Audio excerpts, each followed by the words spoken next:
Hi, I'm Forrest. I'm the founder of Empathy Stories. I want to share a bit with you about the origin of this work. Since I was young, I've felt a deep desire to be part of making the world a better place for people. I got my bachelor's and master's in architecture. I was inspired by the power of design to bring ideas into physical reality and to create the spaces we live our lives in. I wanted this power of design to focus on redesigning our culture's systems, the systemic spaces that we all live our lives within, but that harm so many. I wanted design thinking to be leveraged to create structures of equitable access to safety, resource, and opportunity, and to build a world in which everyone could thrive.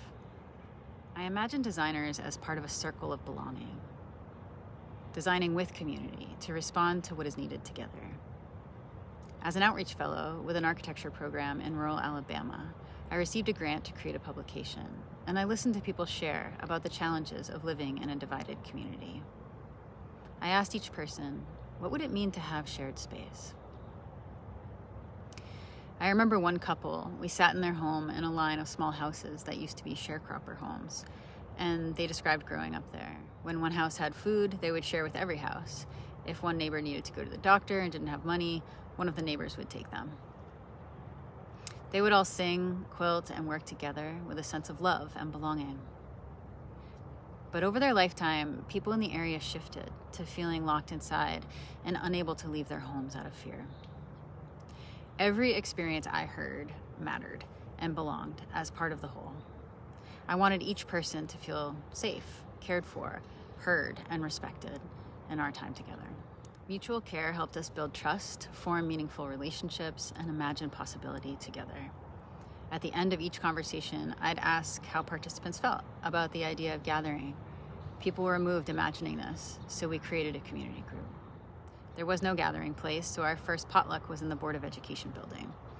We sat in a circle to eat, and I asked what everyone wanted to talk about. People said, "This is the first time Black and white people have ever come together to socialize in this county. We want to talk about race, and we want to keep meeting."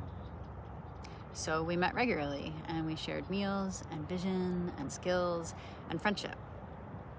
During this time, I transcribed and edited the conversations and revised with the participants. We focused on their authentic voice, privacy, safety, and choice about what was printed. The finished book was a shared community space. It was a box of 50 cards, each card with a portrait on one side and the individual's perspective in their voice on the other. We distributed the book throughout the county. Creating space to listen and develop relationships, we were able to see and understand the needs present, design responsively, and take action together. Within 9 months, we gathered the stories, grew a community group, published and distributed the book, renovated a building, created community space, and provided programming for everyone. People had been moved to create unprecedented community solutions and impacts together.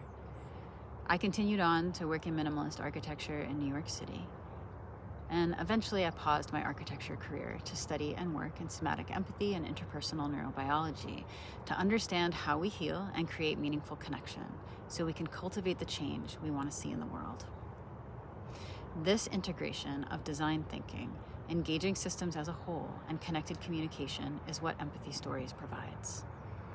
We help organizations and coalitions who are building social equity and environmental regeneration to convey their systemic impact clearly. We provide this clarity through storytelling from diverse vantage points throughout the system as a whole. We make complex solutions digestible and emotionally connecting so collaborators and investors can understand, be moved by, and expand systems of well-being for all. Thank you for listening, and thank you for the work you do to support thriving for all in our world. I welcome you to reach out and continue the conversation.